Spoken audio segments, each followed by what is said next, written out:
Este audiolivro foi produzido por aquele que ainda resiste aos ditames dos grandes sapiens. Michael Pollan, O Dilema do Onívoro. Uma história natural de 4 refeições. Introdução.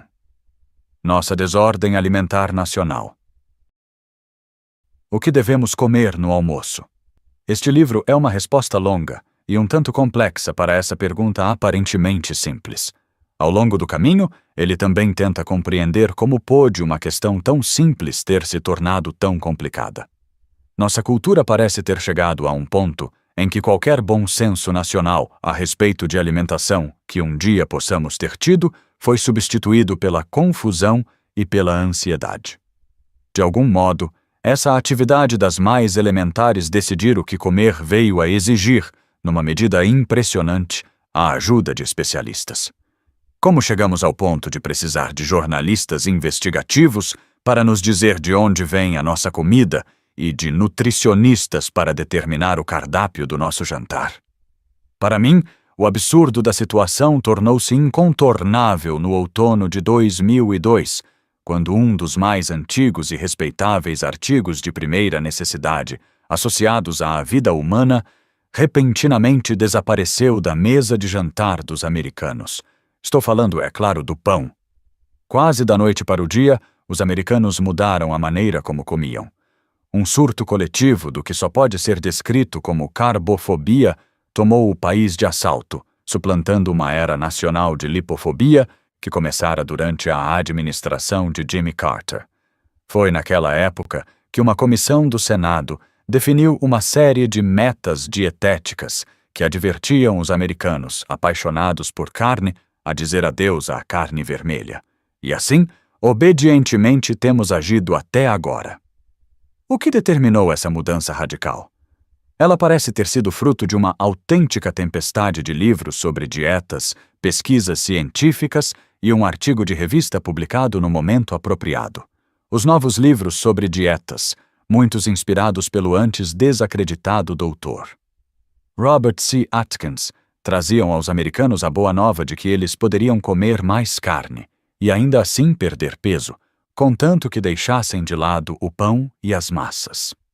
Essas dietas que defendiam altos índices de proteína e baixos níveis de carboidratos encontraram apoio numa série de novas pesquisas epidemiológicas que sugeriam que a ortodoxia nutricional predominante nos Estados Unidos nos anos 70 poderia estar errada.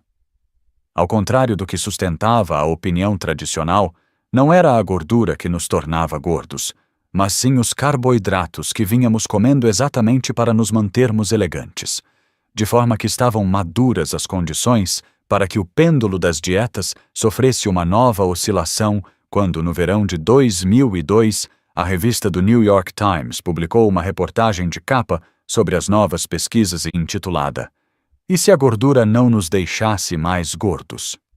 Em questão de meses, as prateleiras dos supermercados foram reabastecidas e os cardápios dos restaurantes foram reescritos para refletir o novo entendimento a respeito da nutrição. Assim que a carne foi isenta de culpa, 2 dos alimentos mais saudáveis e consensuais, já conhecidos pelo homem, o pão e as massas, adquiriram uma espécie de nódoa moral que levou prontamente à falência dezenas de padarias e casas de massas, o que estragou um número não contabilizado de refeições perfeitamente corretas.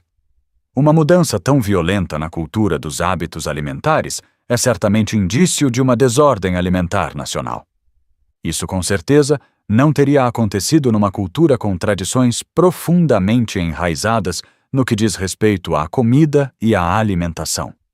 Mas também, uma cultura como essa não sentiria a necessidade de que seu mais solene corpo legislativo precisasse deliberar sobre as metas dietéticas da nação ou, a propósito, desencadear uma batalha política a cada 5 anos sobre o desenho exato de um gráfico elaborado por um órgão do governo definindo o que é chamado de pirâmide alimentar. Um país com uma cultura alimentar estável não esbanjaria milhões com as charlatanices ou senso comum, de um novo livro sobre dietas publicado a cada mês de janeiro. Não seria suscetível às oscilações do pêndulo com o pânico e os modismos associados a certos alimentos, nem, no espaço de poucos anos, a apoteose de um nutriente recém-descoberto e a demonização de outro. Não seria capaz de confundir barras de proteínas e suplementos nutritivos com refeições ou tomar cereais matinais como remédios. Provavelmente não permitiria que 1/5 das refeições fosse consumido dentro de carros, nem que 1/3 de suas crianças fosse alimentado todos os dias em redes de fast food. E certamente não seria nem de longe tão obeso. E essa cultura não ficaria tão chocada ao descobrir que há outros países como a Itália e a França que decidem questões ligadas aos seus almoços e jantares tomando como base critérios tão exóticos e anticientíficos como prazer e tradição, que comem toda espécie de comidas não saudáveis e, adivinhem, acabam sendo mais saudáveis e felizes ao comer do que nós. Mostramos nossa surpresa a esse respeito falando de algo conhecido como o paradoxo francês, pois como um povo capaz de comer substâncias tão obviamente tóxicas, como foie gras e porções triplas de creme de queijo, pode acabar sendo mais esguio e saudável do que nós? E contudo, eu me pergunto se não faz mais sentido falar no paradoxo americano, ou seja, o de um povo tipicamente pouco saudável, obcecado pela ideia de adquirir hábitos alimentares saudáveis. Em alguma medida, a questão de saber o que vamos comer na próxima refeição toma de assalto todo onívoro, e tem sido sempre assim. Quando podemos comer quase qualquer coisa que a natureza tenha para oferecer, decidir o que se deve comer irá necessariamente provocar ansiedade, sobretudo quando algumas das comidas à nossa disposição têm a capacidade de nos fazer adoecer ou nos matar. Esse é o dilema do onívoro, detectado há muito por escritores como Rousseau e Brillat-Savarin, e assim batizado há 30 anos por um psicólogo e pesquisador da Universidade da Pensilvânia chamado Paul Rozin. Tomei emprestada a expressão para o título deste livro porque o dilema do onívoro acaba se revelando um instrumento particularmente eficaz para compreender nossa difícil situação atual com relação à comida. Em um trabalho de 1976 intitulado A Seleção Alimentar em Ratos, Seres Humanos e Outros Animais, Rozin contrastava a situação existencial do onívoro com a de um comedor especializado, para quem a questão do que comer na próxima refeição não poderia ser mais simples. Um koala australiano não se preocupa com o que comer. Se algo tem a aparência e o cheiro de uma folha de eucalipto, deve ser uma refeição. As preferências gastronômicas de um koala estão gravadas nos seus genes. Mas para onívoros como nós e o rato, uma grande quantidade de espaço do nosso cérebro e do nosso tempo precisa ser dedicada à questão de saber qual dos muitos possíveis pratos que a natureza nos oferece seria seguro comer.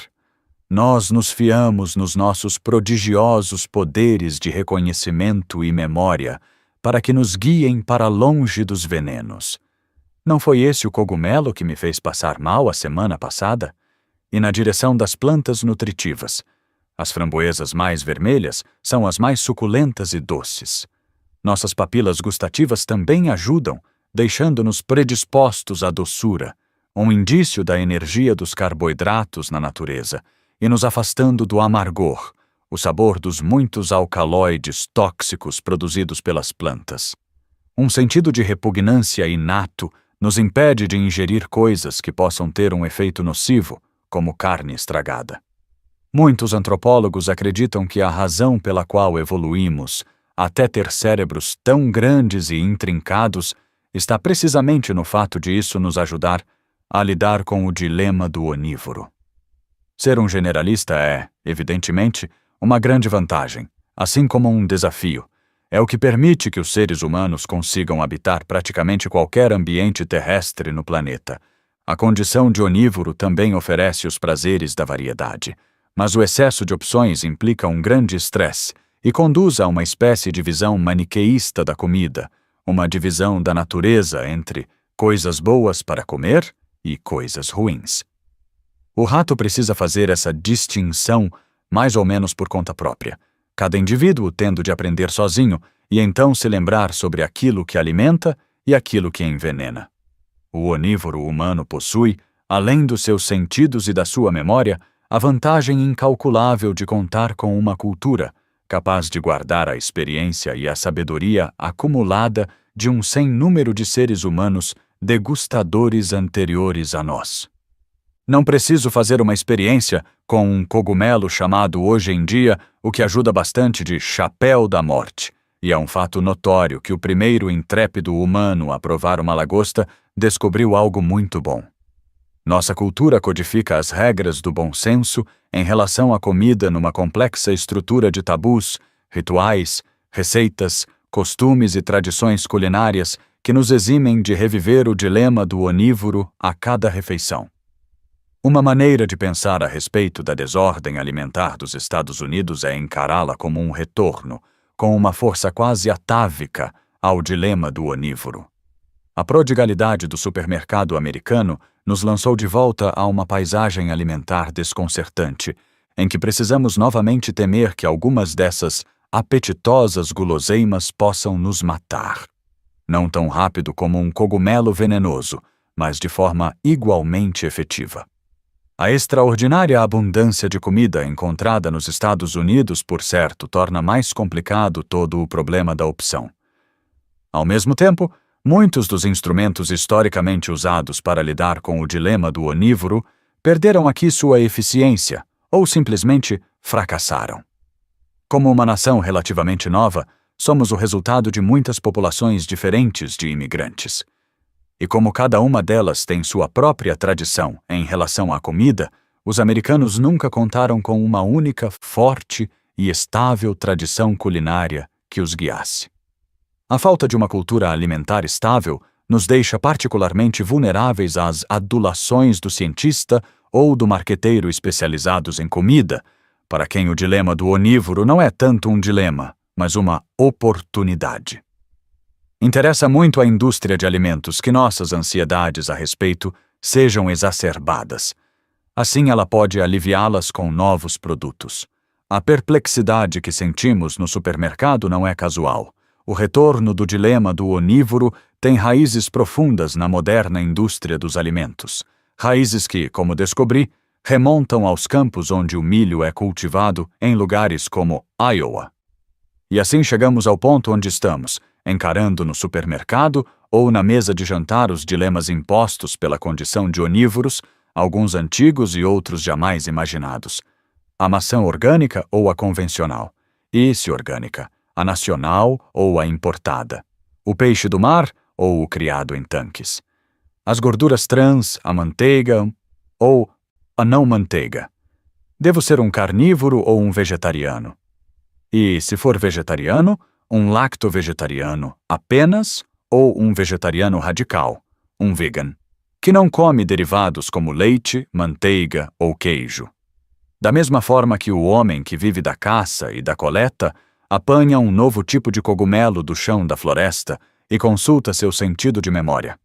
Para saber se é comestível, nós pegamos a embalagem no supermercado e examinamos cuidadosamente o rótulo, intrigados com o significado de expressões como saudável para o coração, sem gorduras trans, galinhas criadas soltas ou gado criado no pasto.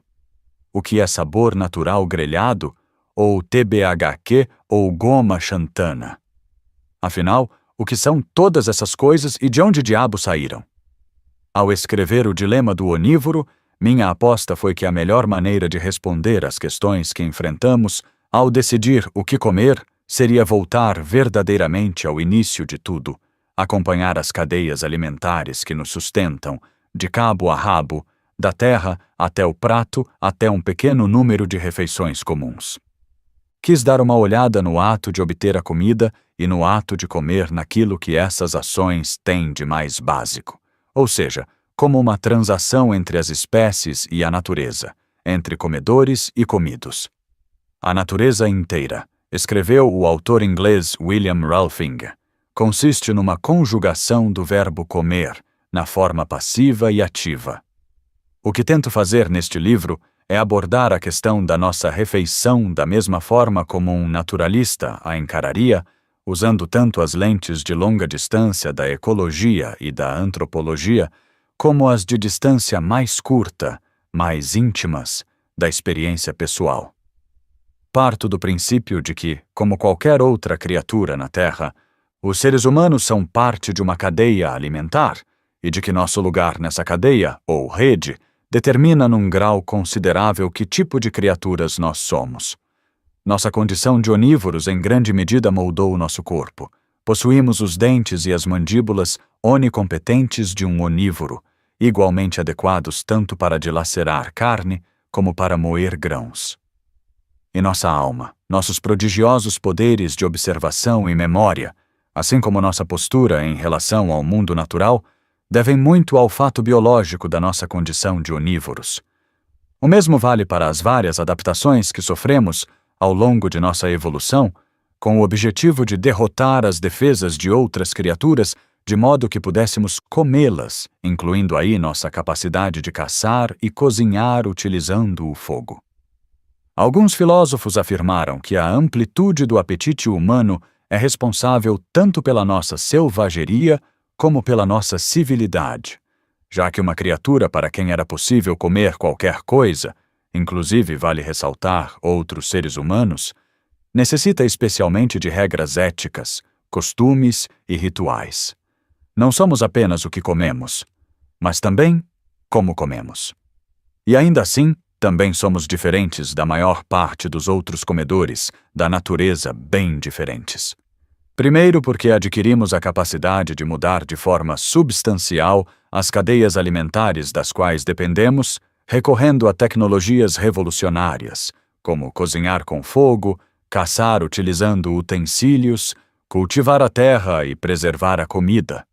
O ato de cozinhar abriu novos horizontes em termos do que é comestível, tornando vários animais e plantas mais digestivos e sobrepujando muitas das defesas químicas que outras espécies detêm para evitar ser comidas. A agricultura nos permitiu multiplicar num grau formidável as populações de algumas poucas espécies de alimentos e, assim fazendo, multiplicou também a nossa própria espécie. E, mais recentemente, a indústria tornou possível reinventar a cadeia alimentar humana, da fertilidade sintética do solo até a embalagem de sopa própria para ir ao micro-ondas e projetada para caber no porta-copo de um automóvel. Ainda estamos nos esforçando para compreender as consequências desta última revolução para a nossa saúde e para a saúde do mundo natural.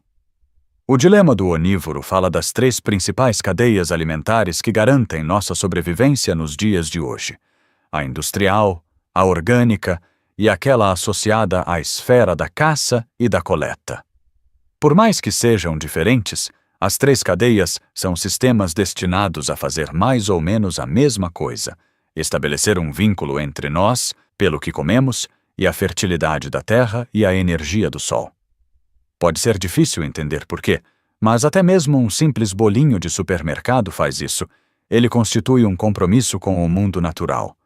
Como nos ensina a ecologia, e este livro procura mostrar, tudo está vinculado, até mesmo o bolinho. A ecologia também nos ensina que toda a vida na Terra pode ser vista como uma competição entre as espécies pela energia solar captada pelas plantas e armazenada na forma de moléculas complexas de carbono. Uma cadeia alimentar é um sistema que serve para passar adiante essas calorias para espécies privadas dessa capacidade única que têm as plantas de sintetizá-las a partir da luz do sol. Um dos temas deste livro é o fato de a revolução industrial da cadeia alimentar, desencadeada no fim da Segunda Guerra Mundial, ter efetivamente mudado as regras fundamentais desse jogo. A agricultura industrial substituiu a nossa completa dependência do sol no que diz respeito às calorias por algo totalmente novo: uma cadeia alimentar que extrai muito da sua energia dos combustíveis fósseis. É claro que mesmo essa energia veio originalmente do sol, mas ao contrário da luz solar, ela não é infinita nem renovável. O resultado dessa inovação foi um aumento notável na quantidade de energia contida nos alimentos à disposição da nossa espécie. Isso foi altamente benéfico para a humanidade, ao permitir que multiplicássemos nosso número, mas é um benefício que tem seu preço. Descobrimos que a abundância de comida, por si só, não torna obsoleto o dilema do onívoro. Ao contrário, a abundância apenas parece aprofundá-lo, criando para nós toda uma série de novos problemas e novas razões para nos preocuparmos. Cada uma das 3 partes deste livro acompanha uma das principais cadeias alimentares, do começo ao fim. De uma planta ou de um grupo de plantas, que com a luz e graças à fotossíntese, produzem calorias, até a refeição na ponta final dessa cadeia alimentar. Invertendo a ordem cronológica, começo com a cadeia alimentar industrial, já que é esta a que hoje nos toca e nos preocupa mais de perto. É também, de longe, a maior e mais longa. Como a monocultura é a marca registrada da cadeia alimentar industrial, essa seção do livro centra seu foco numa única planta, Zea mays, a erva gigante tropical que chamamos de milho, espécie que se tornou a pedra fundamental da cadeia alimentar industrial e, por sua vez, da dieta moderna. Essa parte acompanha um alqueire desse milho transformado em mercadoria, dos campos de Iowa, onde é cultivado até, ao longo de uma extensa e estranha viagem, ao seu destino final numa refeição fast food, comida num carro em movimento em uma autoestrada em Marin County, Califórnia. A segunda parte do livro segue o que chamo de, para diferenciá-la da industrial, cadeia alimentar pastoral. Essa seção discute algumas das alternativas à comida, à agricultura e à criação em escala industrial que vem surgindo nos últimos anos, ora chamadas de orgânica ou local, ora de biológica e além do orgânico. Cadeias alimentares que podem parecer pré-industriais, mas que de maneiras surpreendentes acabam de fato se revelando pós-industriais. Pensei a princípio que poderia acompanhar uma dessas cadeias alimentares, partindo de uma fazenda radicalmente inovadora na Virgínia, que eu tinha visitado num verão fazia pouco tempo, até uma refeição extremamente local, preparada com base em seus animais, criados nas suas pastagens. Mas logo descobri que seria impossível sintetizar, a partir de uma única fazenda ou refeição, a complexa e diversificada história da agricultura alternativa da forma como existe hoje. Para fazer isso, eu concluí, precisaria lidar com a cadeia alimentar que chamo, de forma um tanto paradoxal, de orgânica industrial. De modo que a seção pastoral do livro apresenta a história natural de 2 refeições orgânicas bem diferentes, uma cujos ingredientes vieram da filial do supermercado Whole Foods da área onde moro, reunidos ali a partir de lugares tão distantes como a Argentina, e a outra tendo sua origem exclusivamente numa única policultura de gramíneas que crescem numa fazenda, a Polyface, em Swoop, na Virgínia. A última seção, intitulada Pessoal, acompanha uma espécie de cadeia alimentar do neopaleolítico que vai das florestas do norte da Califórnia até uma refeição por mim preparada, quase exclusivamente com ingredientes que eu mesmo cacei, coletei e plantei. Apesar de nós, comedores do século XXI, ainda comermos alguns alimentos frutos da caça e da coleta, sobretudo peixes e cogumelos silvestres, meu interesse em relação a essa cadeia alimentar era de ordem menos prática do que filosófica. Esperava lançar alguma nova luz sobre a maneira como comemos hoje, ao me impregnar da maneira como comíamos então. Para preparar essa refeição, tive de aprender a fazer coisas com as quais não estava familiarizado, incluindo caçar e sair em busca de cogumelos silvestres e árvores frutíferas urbanas. Ao fazer isso, vi-me forçado a encarar alguns dos mais básicos dilemas e questões com as quais o humano onívoro costuma se defrontar. Quais as implicações psicológicas e morais implícitas no ato de matar, preparar e comer um animal selvagem? Como distinguir entre o delicioso e o mortal ao sair em busca de alimentos na floresta? Como as alquimias da cozinha transformam os ingredientes crus da natureza em algumas das maiores delícias da cultura humana? O resultado final dessa aventura foi o que vim a chamar de a refeição perfeita, não porque tenha sido no final tão bem-sucedida, embora na minha modesta opinião isso seja verdade, mas porque essa refeição, fruto de um trabalho e de uma reflexão intensos, saboreada na companhia de companheiros de caça e coleta como eu, deu-me a oportunidade, tão rara na vida moderna, de comer plenamente consciente de tudo o que estava relacionado com o ato de me alimentar. Pelo menos uma vez na vida consegui pagar o preço kármico completo de uma refeição. E contudo, por mais diferentes que essas 3 viagens e 4 refeições tenham se revelado, alguns temas vieram repetidamente à tona.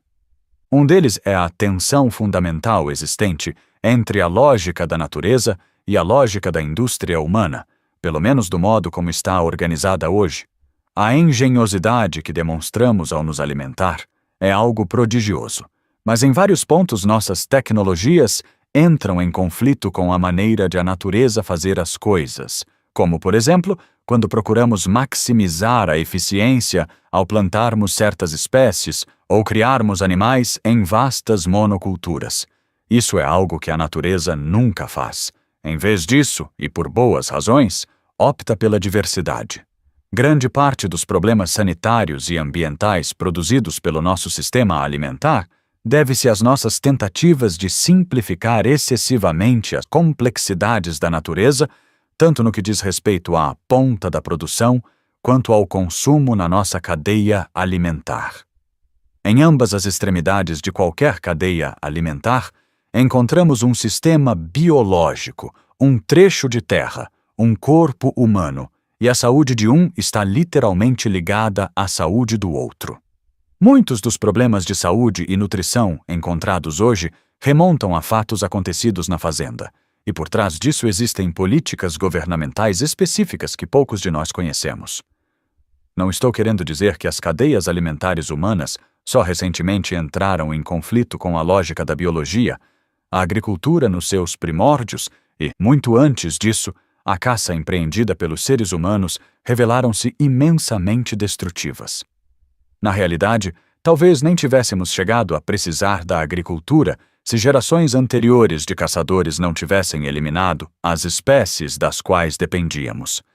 A insensatez demonstrada na busca por alimentos não é um fenômeno novo. No entanto, os novos atos de insensatez que estamos cometendo na nossa cadeia alimentar industrial hoje são de um tipo diferente.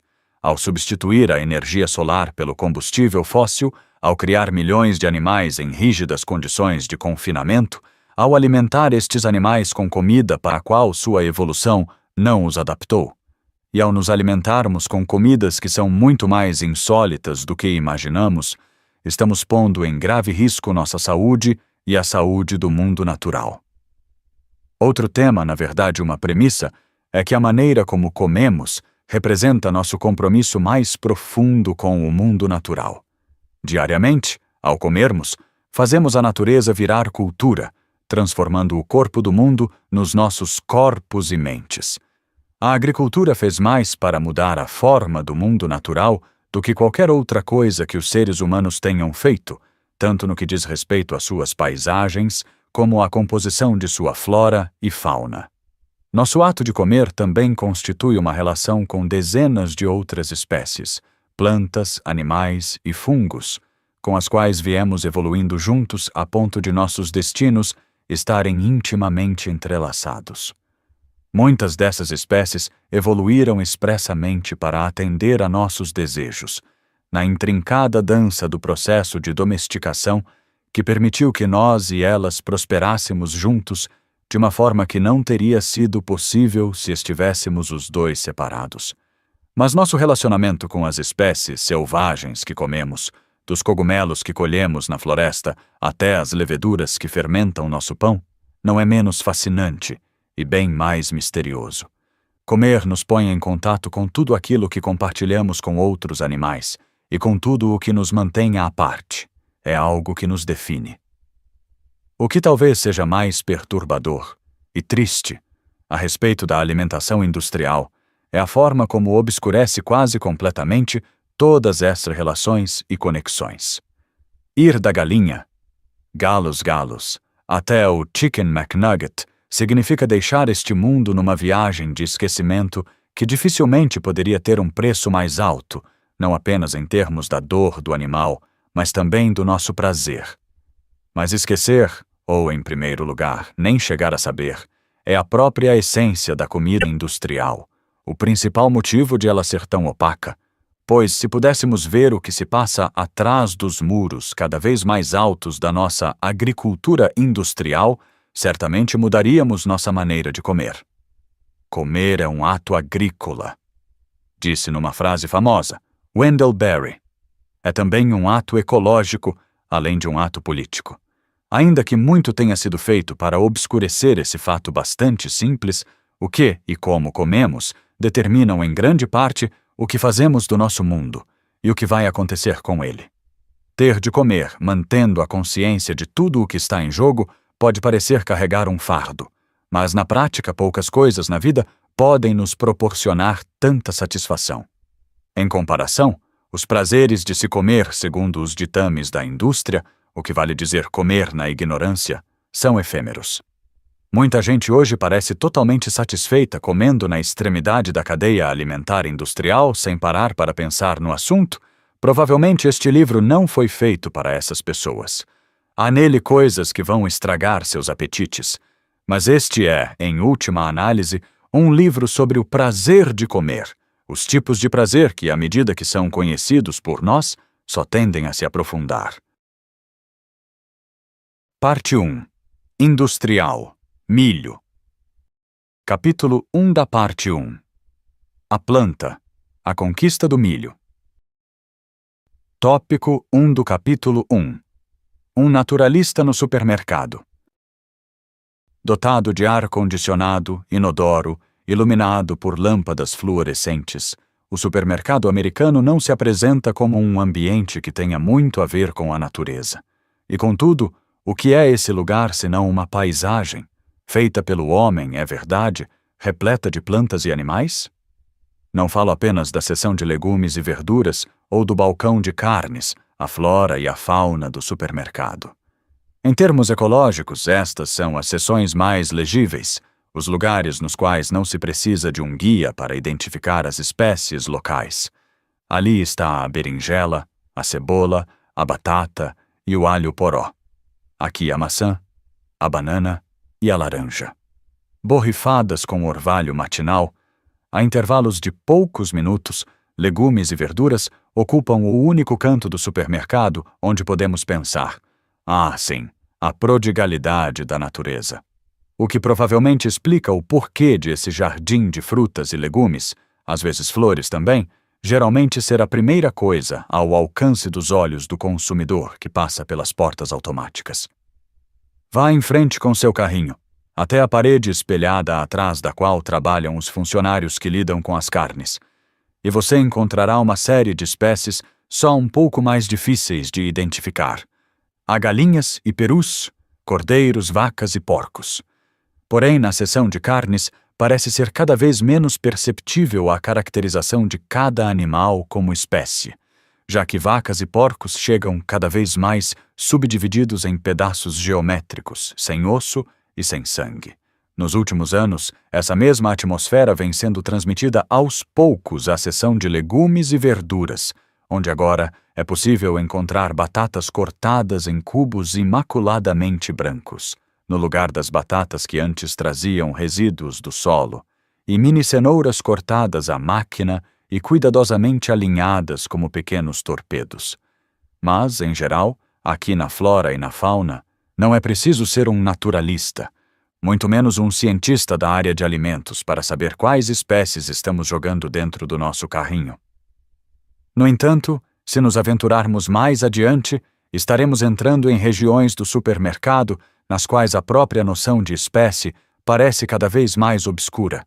Os cânions formados por cereais matinais e temperos, as caixas no freezer empilhadas com refeições prontas e ervilhas platônicas devidamente ensacadas, as grandes extensões ocupadas por refrigerantes e montanhas de sacos de salgadinhos, os inclassificáveis doces e tortinhas, os cremes francamente sintéticos feitos para se colocar no café e os Twinkies, estes bolinhos de carne que desafiam a classificação de Linneu. Plantas? Animais? Ainda que à primeira vista nem sempre pareça, até mesmo o imortal Twinkie é construído a partir de... Bem, precisamente do que de antemão, eu não sei. Mas, em última análise, é feito a partir de alguma criatura que já foi viva, isto é, uma espécie. Ainda não começamos a sintetizar nossas comidas a partir do petróleo, pelo menos não diretamente. Se conseguirmos contemplar o supermercado com os olhos de um naturalista, nossa primeira impressão pode ser a de uma surpreendente biodiversidade. Olhe quantas plantas e animais e fungos diferentes estão representados nesse único acre de terra. Que floresta ou pradaria poderia ter a pretensão de se equiparar a isso? Deve haver quase 100 espécies diferentes. Só na seção de legumes e verduras, várias outras no balcão de carnes. E essa diversidade parece estar apenas aumentando. Quando eu era criança, nunca víamos endívias no setor de legumes e verduras, nem meia dúzia de tipos diferentes de cogumelos, nem kiwis, maracujás, duriões e mangas. Na realidade, um catálogo inteiro de espécies exóticas vindas dos trópicos acabou por colonizar e dar nova vida à seção de legumes, frutas e verduras. Quanto à fauna, num dia de sorte é até possível encontrar, além da carne mais comum, avestruz, codorna e até bisonte, enquanto na seção de peixes é possível não apenas conseguir salmão e camarão, mas também bagres e tilápias.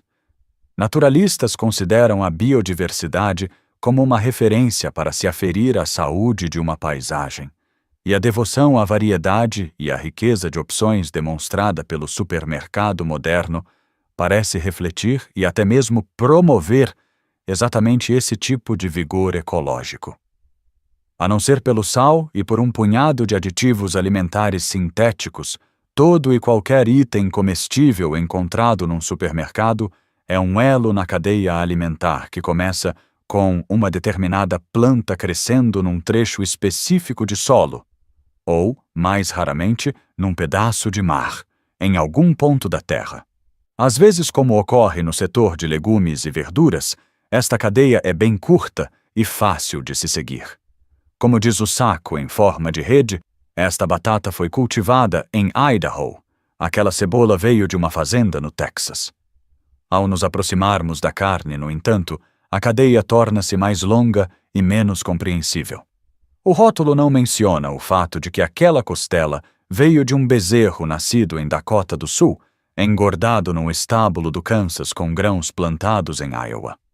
Ao chegarmos ao setor de comidas processadas, é preciso ser um detetive ecológico bastante determinado para acompanhar as linhas intrincadas e cada vez mais obscuras que levam o Twinkie ou o creme sintético até uma planta que cresce em algum ponto da terra, mas isso pode ser feito. Então, uma vez solto dentro de um supermercado americano, o que um detetive ecológico descobriria ao fazer remontar a origem de cada item no seu carrinho de compras até o solo cultivado? Comecei a me ocupar dessa ideia há alguns anos, depois de chegar à conclusão de que a pergunta "o que devo comer?" não poderia mais ser respondida sem primeiro abordar duas outras questões ainda mais diretas. O que estou comendo e de onde isso veio? Há não muito tempo, um comedor não precisaria de um jornalista para responder a essas perguntas.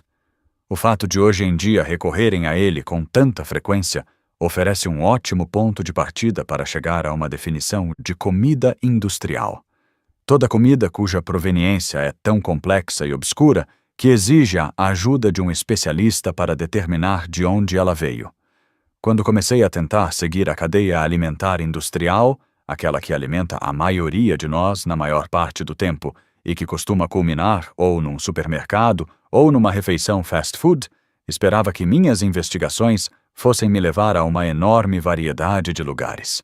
E apesar de as minhas viagens de fato me levarem a um grande número de estados e de cobrirem muitos quilômetros, exatamente no fim dessas cadeias alimentares, o que vale dizer, no começo de tudo, eu invariavelmente fui parar no mesmo lugar, uma fazenda no cinturão do milho americano, a região do meio-oeste do país conhecida pelo cultivo desta planta.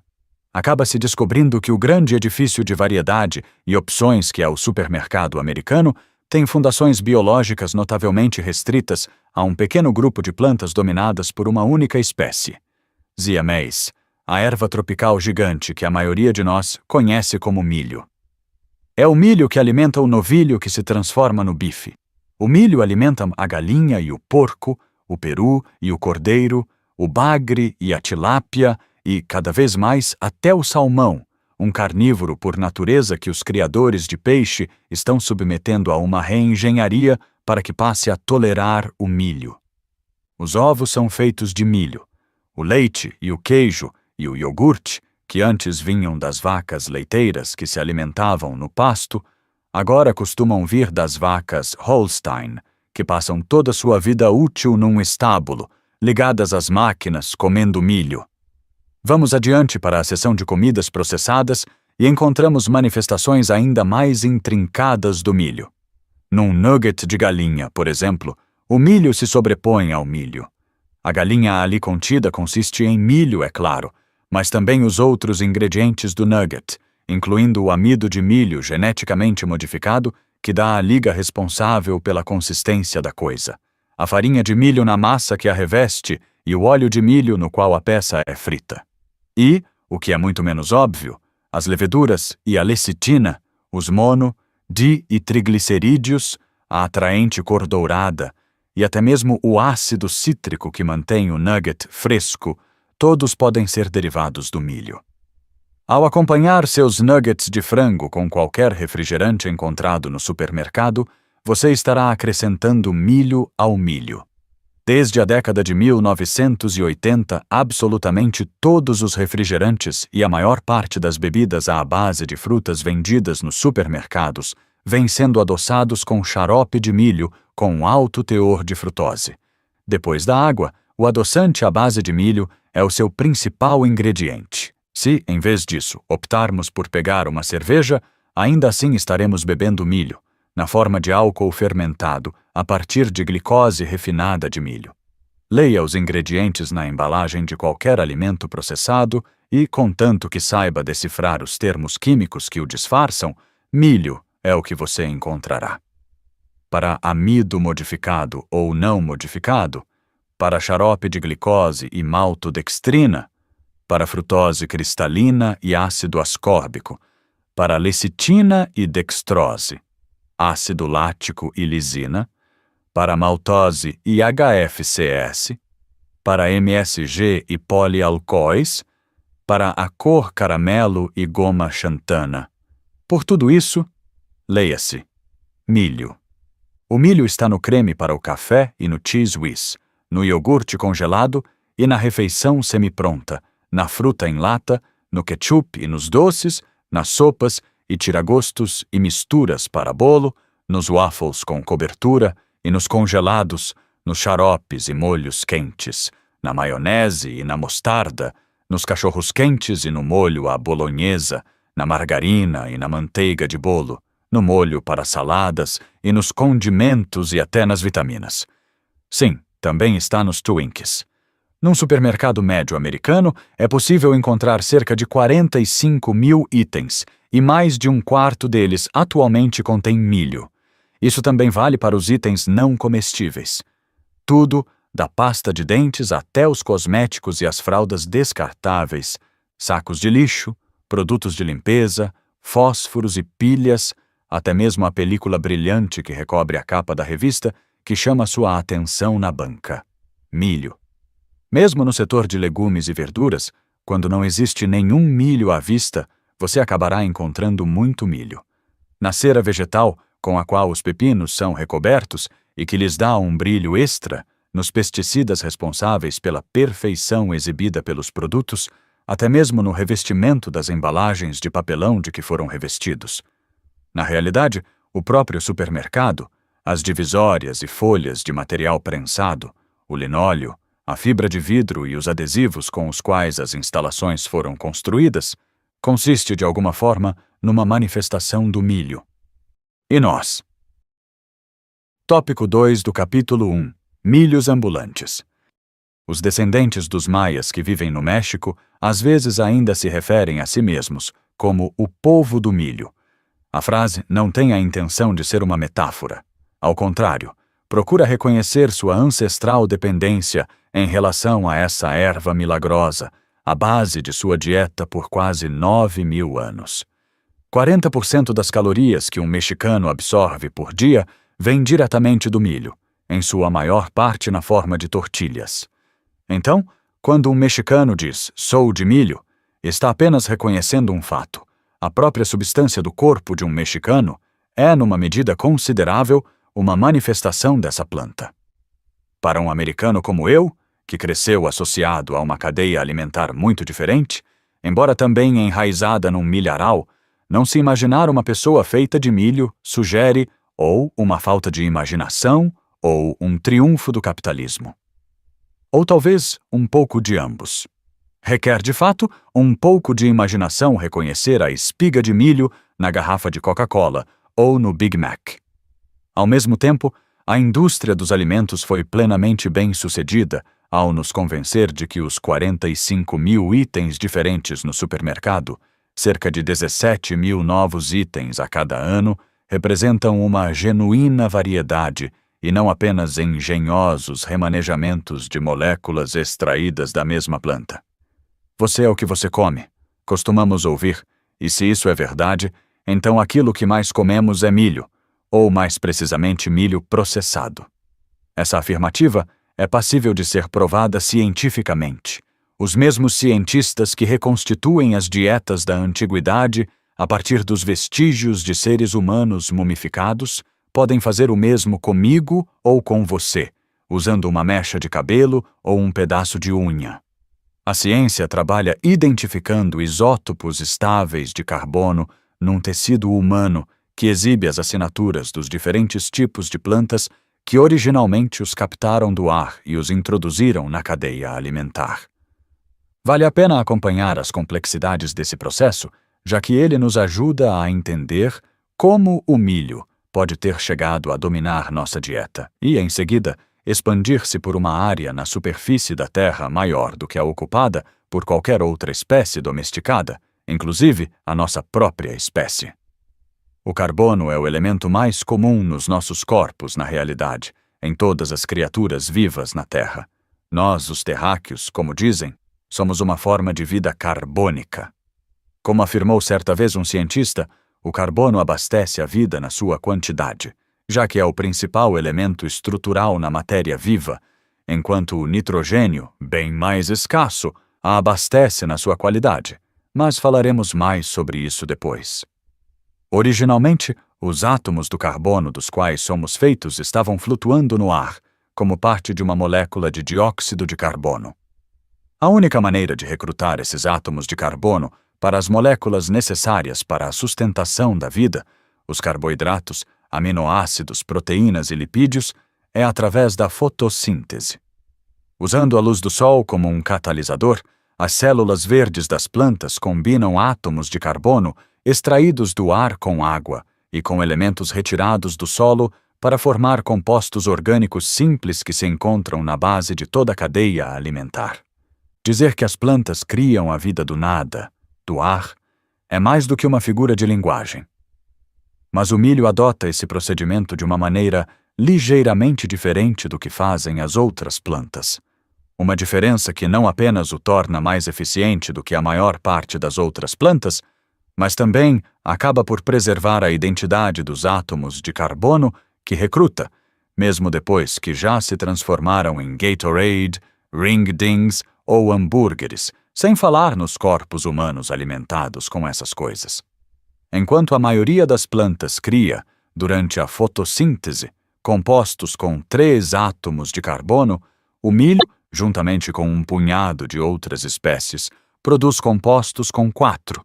Daí o apelido botânico C4, atribuído a esse bem dotado grupo de plantas identificado nos anos 1970. A proeza do C4 representa uma importante economia para uma planta, dando-lhe uma vantagem, especialmente em áreas onde a água é escassa e a temperatura alta. Para recolher os carbonos do ar, uma planta precisa abrir seus estômatos, os orifícios microscópicos existentes nas folhas, através dos quais as plantas tanto absorvem como exalam gases. Cada vez que se abre para admitir dióxidos de carbono, um estômago deixa escapar preciosas moléculas de água. É como se cada vez que abríssemos a boca para comer, perdêssemos certa quantidade de sangue. Numa situação ideal, trataríamos de abrir a boca o menos possível, ingerindo a cada mordida a maior quantidade de comida possível. Isso é, em essência, o que faz uma planta C4. Ao recrutar átomos de carbono extras durante cada caso de fotossíntese, o pé de milho é capaz de limitar sua perda de água e aproveitar, ou seja, captar na atmosfera e associá-los numa molécula útil, um número consideravelmente maior de carbonos do que as outras plantas. Em seus contornos mais básicos, a história da vida na Terra é aquela da competição mantida entre as espécies para capturar e armazenar a maior quantidade possível de energia, seja diretamente do Sol, no caso das plantas, ou, no caso dos animais, comendo as plantas e os comedores de plantas. A energia é armazenada na forma de moléculas de carbono e medida em calorias. As calorias que comemos, seja na espiga do milho, seja na carne, representam porções de energia captadas em algum momento anterior por uma planta. Poucas plantas podem produzir tanto material orgânico e calorias a partir das mesmas quantidades de luz do sol e calor e de elementos básicos como o milho. 97% do que um pé de milho vem do ar, 3% do solo. Tal proeza, contudo, ainda não explica como um cientista pode dizer que um determinado átomo de carbono num osso humano deve sua presença ali a um evento fotossintético ocorrido numa folha de um tipo de planta e não de outro, digamos, de milho e não de alface ou trigo. O cientista pode fazer isso porque todos os carbonos não são criados iguais. Alguns átomos de carbono, chamados de isótopos, têm um complemento maior do que o normal de 6 prótons e 6 nêutrons, o que lhes confere um peso atômico ligeiramente diferente. Por exemplo, C13 tem 6 prótons e 7 nêutrons, daí C13. Não sabemos ao certo por quê, mas quando uma planta C4 sai em busca de suas 4 porções de carbono, ela precisa de mais carbono 13 do que as plantas normais, isto é, C3, que mostram uma clara preferência pelo carbono 12, mais comum. Famintas por carbono, as plantas C4 não se podem dar ao luxo de distinguir entre os isótopos e terminam por isso com um número relativamente maior de carbono 13. Quanto maior a proporção de carbono 13 em relação ao carbono 12 no corpo de uma pessoa, maior será a quantidade de milho na sua dieta, ou na dieta dos animais que ele ou ela comeram. No que diz respeito a nós, faz pouca diferença o fato de consumirmos relativamente mais ou menos carbono 13. Seria de se esperar que encontrássemos uma proporção comparativamente alta de carbono 13 no corpo das pessoas cujo alimento básico preferido fosse o milho, como entre os mexicanos. O caso mais óbvio. Os americanos comem muito mais trigo do que milho, 52 quilos de farinha de trigo anualmente por pessoa, comparado com 5 quilos de farinha de milho. Os europeus que colonizaram os Estados Unidos viam a si mesmos como um povo do trigo, em contraste com o povo do milho nativo que encontraram aqui. No Ocidente, o trigo sempre foi considerado o cereal mais refinado, mais civilizado. Se indagados, a maioria de nós provavelmente ainda se consideraria um povo do trigo, exceto talvez os orgulhosos consumidores de milho do meio-oeste, e eles nem têm noção do que tudo isso significa. Ainda que nos dias de hoje, a ideia de nos identificarmos com uma planta nos pareça um pouco antiquada. Falar em povo da carne talvez parecesse mais convincente, apesar de povo da galinha, o que está longe de soar muito bem, corresponder melhor à verdade dos fatos. Mas o carbono 13 não mente, e pesquisadores que compararam os isótopos no corpo e nos cabelos dos norte-americanos aos encontrados nos tecidos dos mexicanos afirmam que, na verdade, nós é que somos, agora, o verdadeiro povo do milho. Quando se observa a proporção dos isótopos, me disse Todd Dawson, biólogo de Berkeley que tem realizado esse tipo de pesquisa, nós, norte-americanos, parecemos espigas de milho com pernas. Comparados conosco, os mexicanos consomem hoje uma dieta de carbono bem mais variada. Os animais que eles comem ainda se alimentam de capim. Até recentemente, os mexicanos consideravam um sacrilégio a ideia de alimentar gado com milho. Grande parte das suas proteínas vem dos legumes, e eles ainda adoçam suas bebidas com açúcar extraído da cana. Portanto, é isso que nós somos: milho processado ambulante. Antes de continuarmos, gostaria de pedir um favor importante.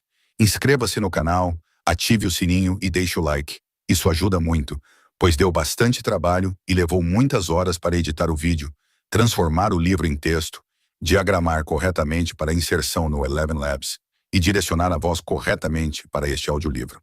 Se quiser apoiar ainda mais, dá uma olhada nos comentários ou na descrição do vídeo e veja o link do Apoia-se. Obrigado pelo apoio. Agora, vamos continuar com o nosso audiolivro. Tópico 3 do capítulo 1. A ascensão do Zé a mais. Como essa erva peculiar, nativa da América Central e desconhecida pelo Velho Mundo antes de 1492, chegou a colonizar uma parte tão grande do nosso território e dos nossos corpos, é uma das maiores histórias de sucesso do mundo das plantas. Falo em histórias de sucesso do mundo das plantas porque já não está tão claro se o triunfo do milho é de fato tão benéfico assim para o resto do mundo, e porque devemos dar crédito a quem merece. O milho é o herói de sua própria história, e ainda que nós, seres humanos, tenhamos desempenhado um papel crucial na sua ascensão até o domínio do mundo, seria errado sugerir que nós é que estivemos dando as cartas até agora, ou que tenhamos agido de modo a defender da melhor forma nossos interesses. E realmente há razões de sobra para pensar que o milho conseguiu nos domesticar. Em alguma medida, o mesmo pode ser dito a propósito de todas as plantas e animais que tomam parte na grande negociação coevolutiva com os seres humanos que chamamos de agricultura. Apesar de insistirmos em falar da invenção da agricultura como se a ideia tivesse sido nossa, na realidade faz igualmente sentido considerar a agricultura como uma brilhante, ainda que inconsciente, estratégia evolutiva por parte das plantas e animais envolvidos para nos colocar a serviço dos seus interesses. Ao adquirir por meio da evolução certas características que acabamos por considerar desejáveis, estas espécies acabaram chamando a atenção do único mamífero em situação de não apenas espalhar seus genes pelo mundo, como também de refazer vastas faixas de terra do mundo à imagem do habitat preferido por aquela planta. Nenhum outro grupo de espécies ganhou mais graças à sua associação com os seres humanos do que as ervas comestíveis, e nenhuma erva se beneficiou tanto com a agricultura como o zeamais, que proporciona hoje a maior safra de cereais do mundo. Em retrospectiva, o sucesso do milho poderia parecer inevitável, mas não era algo que alguém se arriscaria a prever no ano de 1493, quando Colombo descreveu pela primeira vez na corte de Isabel aquela excentricidade botânica que havia encontrado no Novo Mundo. Ele falou de uma planta alta e imponente, com uma espiga grande como o braço de um homem, a qual os grãos estavam presos pela natureza da maneira mais maravilhosa e de uma forma semelhante às das vagens encontradas nos jardins, brancas quando jovens.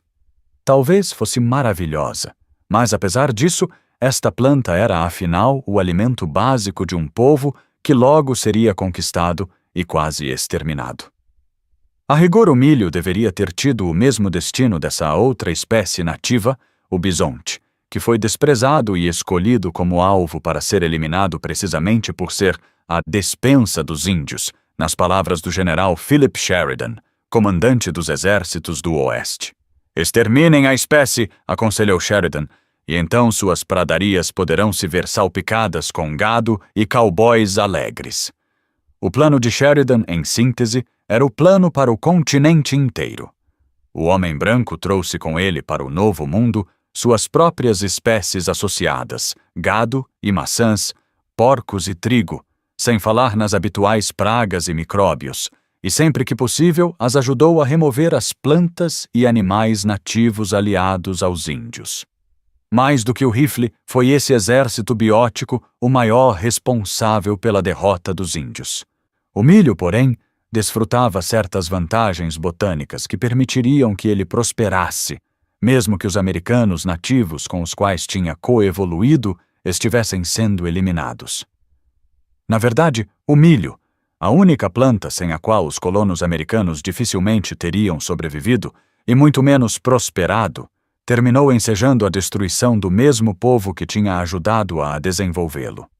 Pelo menos no mundo das plantas, o oportunismo se sobrepõe à gratidão. E, no entanto, a planta do mundo derrotado acabaria por conquistar até mesmo os conquistadores.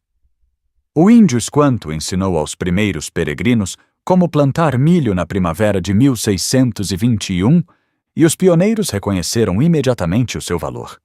Nenhuma outra planta era capaz de produzir tanto alimento tão rapidamente naquele determinado trecho de terra do Novo Mundo quanto o milho dos índios. Originalmente, a palavra corn era um termo genérico da língua inglesa aplicável a qualquer tipo de grão, até mesmo um grão de sal, daí a expressão corned beef. Não levou muito tempo para que, pelo menos nos Estados Unidos, o Zé Amais se apropriasse do termo para si mesmo. O fato de a planta ser tão bem adaptada ao clima e ao solo da América do Norte deu-lhe uma vantagem sobre os outros grãos europeus, mesmo que tenha produzido um pão um tanto desapontador. Séculos antes da chegada dos pioneiros, a planta já tinha se espalhado rumo ao norte desde o México Central, de onde, acredita-se, ela seria originária, chegando até a Nova Inglaterra, onde os índios provavelmente já o cultivavam no ano 1000. Ao longo do caminho, a planta, cuja prodigiosa variabilidade genética permite uma rápida adaptação a novas condições, acabaria por sentir-se em casa em quaisquer dos microclimas da América do Norte, quente ou frio, seco ou úmido, com solo arenoso ou pesado, com dias longos ou curtos. O milho, auxiliado por seus aliados, os americanos nativos, evoluiu, incorporando quaisquer características de que precisasse para sobreviver e florescer. Não contando com nenhuma experiência local comparável, o trigo lutou para adaptar-se ao clima rude do continente, e as colheitas eram às vezes tão parcas que os assentamentos de colonos que se sustentavam com a dieta alimentar do Velho Mundo não raro pereciam. Uma vez plantada, uma única semente de milho resultava em mais de 150 outras, chegando às vezes a 300, enquanto o retorno obtido com uma semente de trigo, quando tudo corria bem, ficava em torno de 50 para 1. Numa época em que a terra era abundante e a mão de obra escassa, a produtividade agrícola era calculada em termos do resultado obtido por semente plantada. O milho conquistou o povo do trigo por causa de sua versatilidade, característica especialmente valorizada nos novos assentamentos de colonos que se encontravam mais distantes da civilização. Só essa planta já abastecia os pioneiros com um vegetal pronto para ser consumido e com um grão passível de ser estocado, uma fonte de fibras e de ração animal, um combustível para o aquecimento e uma bebida alcoólica. O milho podia ser comido fresco direto do sabugo, verde, poucos meses depois de plantado, ou poderia ser secado no outono e armazenado indefinidamente ou moído quando necessário para se obter farinha. Triturado e fermentado, o milho podia ser transformado em cerveja ou destilado até virar uísque. Por um tempo considerável foi a única fonte de álcool em áreas desbravadas pelos pioneiros. Uísque e carne de porco eram ambos considerados milho concentrado. O último, um concentrado de suas proteínas, o primeiro, de suas calorias. Os dois tinham a virtude de reduzir o volume do milho produzido, fazendo seu preço aumentar. Nenhuma parte dessa erva alta era desperdiçada. A palha podia ser aproveitada para fazer pequenos tapetes e barbante. As folhas e o caule serviam de ração para os animais. Os sabugos eram queimados para aquecer as casas e estocados junto às latrinas como um substituto grosseiro para o papel higiênico. O milho foi o meio que permitiu que ondas sucessivas de pioneiros colonizassem novos territórios, escreve Arturo Warman, historiador mexicano. Depois que passaram a dominar plenamente os segredos e o potencial do milho, os colonos deixaram de precisar dos índios. Um deles, Squanto, havia fornecido aos homens brancos exatamente o utensílio de que precisavam para privar os índios de suas terras. Sem a prodigalidade do milho indígena, declarou o escritor inglês do século XIX, William Cobbett, os colonos jamais teriam conseguido construir uma nação poderosa. O milho, ele escreveu, era a maior dádiva que Deus havia concedido ao homem. Por mais precioso que o milho seja como meio de subsistência, as qualidades de suas sementes também fazem dele um excelente meio de acumulação. Depois que a safra já satisfez as necessidades do agricultor, ele pode ir ao mercado com o excedente, já que o milho seco é a mercadoria perfeita por excelência, fácil de transportar e absolutamente indestrutível. A dupla identidade do milho, como alimento e como mercadoria, permitiu que muitas comunidades camponesas que nele investiram dessem o salto da subsistência para a economia de mercado. A dupla identidade também tornou o milho indispensável ao tráfico negreiro. O milho era tanto a moeda utilizada pelos mercadores para pagar pelos escravos na África, como o alimento com o qual os escravos subsistiam durante sua viagem para a América. O milho é a planta protocapitalista. Tópico 4 do capítulo 1. Casado com o homem. Mas ainda que tanto os novos americanos como os americanos nativos fossem bastante dependentes em relação ao milho, a própria planta acabara por se tornar totalmente dependente dos americanos. Se não tivesse caído nas graças dos conquistadores, o milho correria o risco de se extinguir, pois sem homens que o semeassem a cada primavera, em alguns anos teria desaparecido da face da terra. A insólita composição entre palha e espiga, que torna o milho tão conveniente para nós, torna a planta totalmente dependente. Para a sua sobrevivência, ela necessita de um animal de posse de um polegar, que o torne capaz de remover a palha, separar as sementes e plantá-las. Plante uma espiga de milho inteira e espere para ver o que acontece. Se chegarem a germinar e conseguirem abrir caminho por entre a palha que as sufoca, algumas das sementes invariavelmente acabarão por se amontoar e morrer antes que um segundo grupo de folhas chegue a brotar. Numa medida muito maior do que ocorre com outras plantas domesticadas, das quais algumas sementes acabarão por se desenvolver sozinhas. O milho colocou seu destino inteiramente nas mãos da humanidade ao evoluir para sua forma peculiar de espiga envolta em palha. Várias sociedades humanas ficaram conhecidas por cultuar o milho, mas talvez o mais apropriado fosse que ocorresse o contrário. Para o milho, nós, homens, somos os seres dos quais depende. Até agora, esse ato aparentemente impensado de fé evolutiva em nós tem sido generosamente recompensado. É tentador pensar no milho como um artefato humano, já que a planta está tão intimamente associada a nós e é tão gritantemente diferente de qualquer outra espécie selvagem. Na realidade, não existe nenhuma variedade selvagem de milho, e o teozinto, a gramínea a partir da qual acreditam que o milho se desenvolveu, no idioma náhuatl, a palavra significa mãe do milho, não tem espiga, ostenta seu punhado de pequenas sementes nuas numa haste terminal, a exemplo de outras ervas, e, de modo geral, tem uma aparência bem diferente daquela do milho. O atual consenso entre os botânicos é de que há vários milhares de anos o teocinto passou por uma série de mutações abruptas que o levaram a se transformar no milho. Os geneticistas calculam que mudanças em apenas 4 cromossomos já seriam suficientes para justificar as principais características que distinguem o teozinto do milho. Consideradas em conjunto, essas mutações resultariam, segundo as palavras do botânico Hugh Iltis, numa catastrófica transmutação sexual.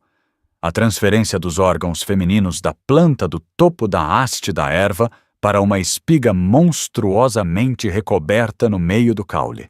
Os órgãos masculinos ficaram em cima, permanecendo na bandeira do milho, ou seja, na sua florescência. Para uma gramínea, trata-se de uma solução estranhíssima e com implicações cruéis. A localização da espiga, a meio caminho no interior do caule, permite que ela capte muito mais nutrientes do que conseguiria no topo da planta, de modo que, de repente, produzir centenas de sementes gigantes é algo que se torna metabolicamente factível. E, entretanto, como estas sementes agora estão aprisionadas numa espiga rija, a planta perdeu sua capacidade de se reproduzir por si mesma. Daí a catástrofe na mudança de sexo do teozinto. Uma mutação tão anômala e pouco propícia à adaptação teria levado bruscamente a planta a um beco sem saída. Evolutivo não fosse o fato de uma dessas aberrações ter atraído o olhar de um ser humano em algum ponto da América Central, onde, em busca de algo para comer, ele retirou a casca da espiga para libertar as sementes. O que, num mundo sem seres humanos, teria sido uma catástrofe botânica jamais vista, tornou-se uma incalculável vantagem do ponto de vista evolutivo. Se olharmos com a devida atenção, ainda é possível encontrar teozintos crescendo em certos planaltos da América Central. Pode-se encontrar o milho, sua cria mutante por toda parte onde existam pessoas. Tópico 5 do capítulo 1. Vida sexual do milho. O milho se autofertiliza e é polinizado pelo vento, termos botânicos que, nem de longe, são capazes de transmitir a beleza e o fascínio de sua vida sexual. A florescência no alto da planta abriga os órgãos masculinos, centenas de anteras pendentes que, no decorrer de alguns dias de verão, liberam porções abundantes de pólen amarelo. Entre 14 milhões e 18 milhões de grãos por planta, 20 mil para cada semente em potencial. Seguro morreu de velho, ou, quanto mais melhor, parecem ser as regras gerais adotadas pela natureza no que diz respeito aos genes masculinos. Cerca de 1 metro mais abaixo esperam os órgãos femininos, centenas de minúsculas flores em fileiras dispostas com exatidão ao longo de um pequeno sabugo recoberto que se projeta para cima, a partir do caule, para a bifurcação de uma folha a meio caminho entre o caule e a terra. O fato de os estames masculinos se parecerem com flores e de o sabugo feminino se assemelhar a um falo não é a única excentricidade observada na vida sexual do milho. Cada uma das cerca de 400 a 800 flores num sabugo tem o potencial para se desenvolver e se transformar numa semente, mas só se um grão de pólen achar o caminho até o seu ovário, uma tarefa complicada pela distância que o pólen precisa percorrer e pela interferência da palha, na qual o sabugo está cuidadosamente envolvido. Para superar este último problema, cada flor emite através da ponta do sabugo um único filamento de paina, que se projeta para captar seu próprio grão de pólen. A paina emerge do sabugo exatamente no dia em que a florescência lança o seu pó amarelo. O que acontece a seguir é muito estranho. Depois que um grão de pólen caiu pelo ar e foi parar na ponta umedecida do filamento de paina, seu núcleo se divide em 2, criando um par de gêmeos, cada um com o mesmo conjunto de genes, mas com um papel completamente diferente a desempenhar na criação da semente. O trabalho do primeiro dos gêmeos é lançar um tubo microscópico através do centro da fileira de filamentos de paina. Uma vez feito isso, o seu clone desliza túnel abaixo, passando pelo sabugo, para dentro da flor que o espera ali. Uma viagem por um percurso de 15 a 20 centímetros que exige várias horas para ser concluída. Ao chegar à flor, o segundo gêmeo se funde com o óvulo para formar o embrião, o germe da futura semente. Então, o primeiro gêmeo o segue, entrando na flor agora fertilizada, onde passa a formar o endosperma, a parte grande e cheia de amido da semente. Cada semente do milho é fruto desse intrincado ménage à trois. A pequenina e mirrada semente que costumamos ver na extremidade do sabugo são flores cujos filamentos não foram alcançados por nenhum grão de pólen. Um dia depois da concepção, o filamento, agora supérfluo, fica ressecado e acaba adquirindo uma cor marrom avermelhada. Cerca de 50 dias mais tarde, as sementes estão maduras. Os mecanismos da atividade sexual do milho, e em especial a grande distância de espaço aberto que o pólen do milho precisa percorrer para completar sua missão, ajudam em muito a explicar o sucesso da aliança entre o milho e o gênero humano. Para um ser humano, Colocar-se entre o pólen de um pé de milho e a sua flor é algo simples, e daí basta um passo para deliberadamente cruzar um pé de milho com o outro, tendo como objetivo estimular o aparecimento de certas características na planta resultante. Muito antes de os cientistas compreenderem o processo de hibridização, os índios americanos tinham descoberto que, retirando o pólen da florescência de um pé de milho e lançando seu pó sobre os filamentos de outro, eles podiam criar novas plantas que combinavam as características dos dois pais. Os índios americanos foram os primeiros do mundo a fazer isso, desenvolvendo milhares de espécies híbridas diferentes para todos os ambientes e propósitos imagináveis. Visto sob outro ângulo, o milho foi a primeira planta a envolver tão intimamente o homem na sua vida sexual. Para uma espécie cuja sobrevivência depende da eficácia com que pode gratificar os desejos em constante mudança do seu único patrono, essa acabou se revelando uma excelente estratégia evolutiva. Em maior extensão do que ocorre com outras espécies domésticas, muitas das quais podem resistir a um período de negligência, o milho é mais do que recompensado pelo fato de ser tão prestativo e por fazer isso com tanta rapidez. A maneira habitual pela qual uma espécie domesticada se dá conta das características que seu aliado humano retribuirá é por meio do lento e dispendioso processo darwiniano de tentativa e erro. A hibridização representa um meio de comunicação muito mais rápido e eficiente em termos de retorno entre a planta e o ser humano.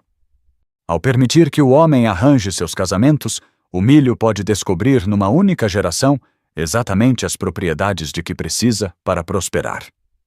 Foi por ser tão prestativo que o milho conquistou dos seres humanos tanta atenção e um habitat tão amplo como o que desfruta. As inusitadas combinações sexuais da planta, tão receptivas à intervenção humana, permitiram que ela se adaptasse aos mundos muito diferentes dos índios americanos e aos mundos muito diferentes deles, do sul do México à Nova Inglaterra, dos pioneiros e colonos e escravos e de todas as outras sociedades de consumidores de milho que chegaram e partiram desde que o primeiro homem arriscou a sorte com o primeiro teozinto mutante.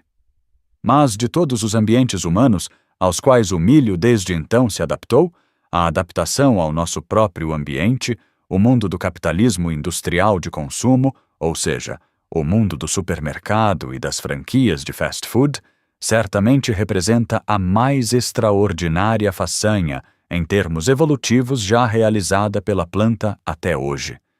Pois, para fazer prosperar a cadeia alimentar industrial na extensão em que conseguiu fazer, o milho adquiriu vários e improváveis novos dons. Ele precisou adaptar-se não apenas aos seres humanos, mas também às suas máquinas, o que conseguiu aprendendo a crescer tão ereto, rijo e perfilado como um soldado. Precisou multiplicar sua produtividade em termos de sementes, o que fez aprendendo a crescer ombro a ombro com outros pés de milho, em números que alcançam até 30.000 por meio hectare. Teve de desenvolver um apetite por combustível fóssil, na forma de fertilizantes petroquímicos, e uma tolerância em relação a vários compostos químicos. Mas mesmo antes de vir a dominar esses truques e encontrar um lugar ao sol do capitalismo, o milho teve primeiro de se transformar em algo nunca visto no mundo das plantas, uma forma de propriedade intelectual.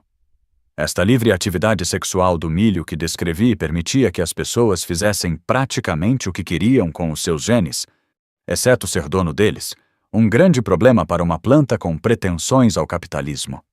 Se eu resolvesse criar um híbrido de 2 tipos de milho para produzir uma variedade com uma característica desejável em particular, poderia pôr à venda minhas sementes especiais, mas apenas uma vez, já que o milho que você cultivasse a partir das minhas sementes especiais acabaria produzindo um monte de outras sementes especiais, de graça e para sempre, o que logo me levaria à falência. É difícil controlar os meios de produção quando o produto que se está vendendo pode se reproduzir indefinidamente. Esse é um dos aspectos pelos quais os imperativos da biologia são difíceis de serem combinados com os imperativos do mundo dos negócios. Difíceis, mas não impossíveis. Logo no início do século XX, os plantadores de milho dos Estados Unidos descobriram como colocar sua reprodução sob um controle rígido e como proteger as sementes dos que pretendiam copiá-las. Descobriram que, quando cruzavam dois milhos que tinham se originado de linhas congênitas, de ancestrais que, por sua vez, haviam exclusivamente se autopolinizado por várias gerações, a planta híbrida que resultara do cruzamento exibia algumas características bastante inusitadas. Primeiro, todas as sementes nessa primeira geração, F1 no jargão dos agricultores, produziam plantas geneticamente idênticas, característica que, entre outras coisas, facilita a mecanização. Em segundo lugar, essas plantas exibiam heterose, ou vigor híbrido, oferecendo um retorno mais abundante de sementes do que qualquer um dos seus dois pais. Porém, mais importante do que tudo isso, descobriram que as sementes produzidas por essas sementes não aconteciam de verdade. As plantas na segunda geração, F2, exibiam pouca semelhança com as plantas da primeira. Mais especificamente, sua produção de sementes despencou em até 1/3, tornando-as quase inúteis. O milho híbrido oferecia agora aos que o cultivavam o que nenhuma outra planta na época poderia oferecer: o equivalente biológico a uma patente. Os agricultores agora tinham de comprar novas sementes a cada primavera. Em vez de contar com as suas próprias plantas para se reproduzir, eles agora dependiam de uma corporação. A corporação, tendo assegurado pela primeira vez um retorno pela hibridização que tinham promovido, desdobrou-se em atenções voltadas para o milho, pesquisa e desenvolvimento, promoção, publicidade. E a planta respondeu a esse esforço, multiplicando sua prodigalidade ano após ano. Com o advento do híbrido F, uma tecnologia com o poder de recriar a natureza à imagem do capitalismo, o Zeamase entrou na era industrial e, no devido tempo, arrastou atrás de si a cadeia alimentar americana inteira. Chegamos ao final do capítulo 1 da parte 1. Muito obrigado a você que ouviu até aqui. No próximo episódio, teremos o capítulo 2 da parte 1.